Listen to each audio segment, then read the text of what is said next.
This is Andrew Dudich with WITY, and right now I'm talking with Susan Biggs-Warner with the Vermilion County Conservation District. Thanks for joining me today. Oh, you're welcome.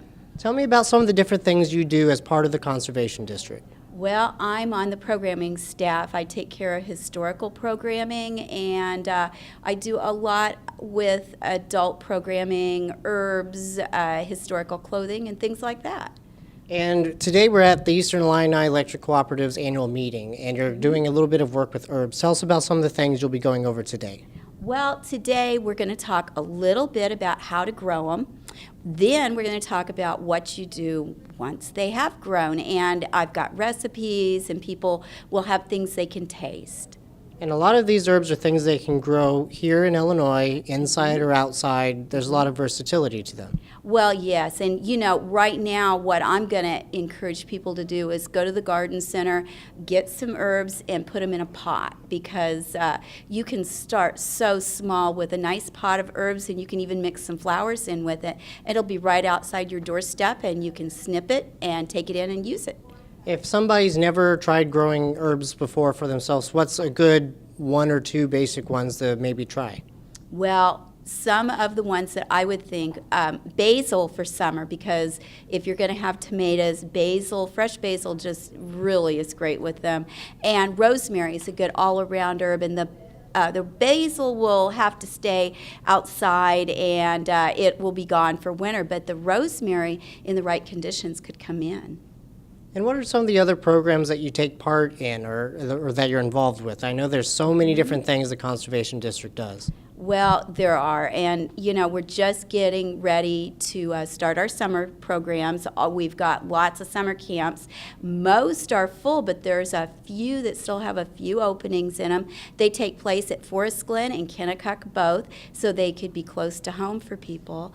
And there's hay rides the first Saturday of the month at Forest Glen. There's just a lot of stuff. You can go online and see all of our activities. You also mentioned that you do work with historical clothing and jewelry and things like that. Explain kind of how that works. Well, as historical interpreter, I have a lot of groups that call and want a program, and so that's one that I just recently did, was a program about clothing over the last 100 years, because there was a group celebrating an anniversary of 100 years, and so we showed them what the ladies would have worn during those time periods. We also talked a little bit about the new education center that's at Kennecott. What are some of the things people can see there?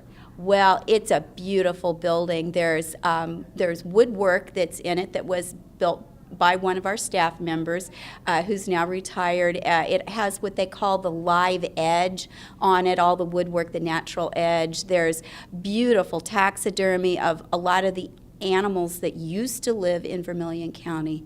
So a bison, an elk, and a wolf, and some other things like that. So this is great for a trip out to the forest for a family or individuals, and they can learn something on the way. Oh, yeah.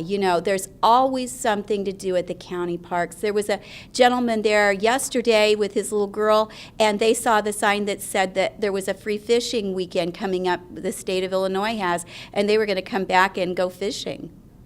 And so if somebody has any other questions on any of the parks, how do they get in touch with you or the district? Well, you can, if you'd like to go online, you can go online to our website. We have a great website to see where everything is. But you can also call Forest Glen or Kennecott and just ask us, hey, what's going on? And we will sure tell you all the things that are coming up. Well, I know there's always a lot going on, and we invite everybody to check out that website or just search for Vermilion County Conservation District. Thanks so much for speaking with us today about some of the opportunities the district has. Oh, you're welcome. This has been Andrew Dudich for WITY.